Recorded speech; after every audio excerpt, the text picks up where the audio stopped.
We're on a CB750 video today. I know I keep on saying that it's going to be the GS550 video. The GS is down there. I still have the wiring to do on that, so I've fitted the rear light and everything. That all fits fine, the bracket and everything. You can see on Instagram. In fact, I'll post some Instagram shots on this now. Am I a bit high? Hang on, let me just go down. There we are, that's a bit better. I'll post some Instagram shots of the CB, my brain's going to poo, of the GS550, so you can see progress of that. But what I want to do is get the CB750 at the right stage now. So I've got the weekend coming and I'm getting help. So the person who owns the bike and I'm building it for is coming over at the weekend to help me put the engine in. The engine weighs an absolute, from memory, I think, is it 112 kilos on the book? That's a lot. Isn't that like 15 stone? That's heavier than I am. Of course, I don't think I'm going to be putting it in at that weight. I probably won't put it in with the cams and the rotor. But saying that, that's only going to save me 10 kilos at the most. So it's a mammoth job, and what I might actually do is actually put the frame on the engine rather than put the engine in the frame. But anyway, that's the question, that's kind of a debate that needs doing next week. So I'm concentrating on the CB750 engine for today, only because I want to get it ready in time for the weekend so I can put it into the frame, and obviously I can move along a lot quicker with the build then once it's in the frame. At the moment, I can get it to a certain stage and I can't do any more then. Timing, actually no, I can do the timing whilst it's on the bench, but kind of easier when it's up in the engine, perhaps, I don't know, maybe. So that's what we're going to be doing today. I've got a lot of things to put on. So the engine casing, not all the casing's been done. I need to paint the cylinder head, I need to file the fins down on that, I need to polish them, new rubber boots. That is what we're going to be doing today. So enough talking from me, let's get to it.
And here it is. Here's the engine, all assembled pretty much. The cams aren't in yet, only because I've kind of loosely set the timing, so it's at position top dead center on pistons 1 and 4 at the moment. The cam, I'm going to tackle that later. Basically, I'm missing a couple of washers for the last 2 fasteners up there, so I can't really put the cams on until I've fastened that properly and I've torqued the cylinder head in place. This is it. Covers have started to go on. Starter is in.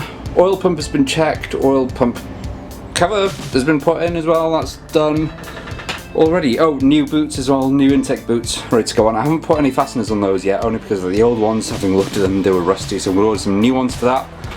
But that is it. Bit of an awkward angle, that, isn't it? I am. How about here? No. What I was trying to do is get the engine in shot, but it's so dark now. The engine, as you can see, is all black with a few little polished fins and things. When this engine is going to start looking its best is obviously when we've got the engine in its frame. We've got that stainless steel exhaust system that's going to go in. I'm not going to exhaust wrap this project. It's going to have stainless steel, a brand new stainless steel system, which some of you might have already seen, the Dark-Fix system. And also it's going to have the polished covers, so the clutch cover, the points cover, which you can see down there, has been polished. Gosh, everything. In fact, every kind of removable cover on the side is going to be polished, and that is what is going to look nice. The top, the rocker cover, I think that might be black.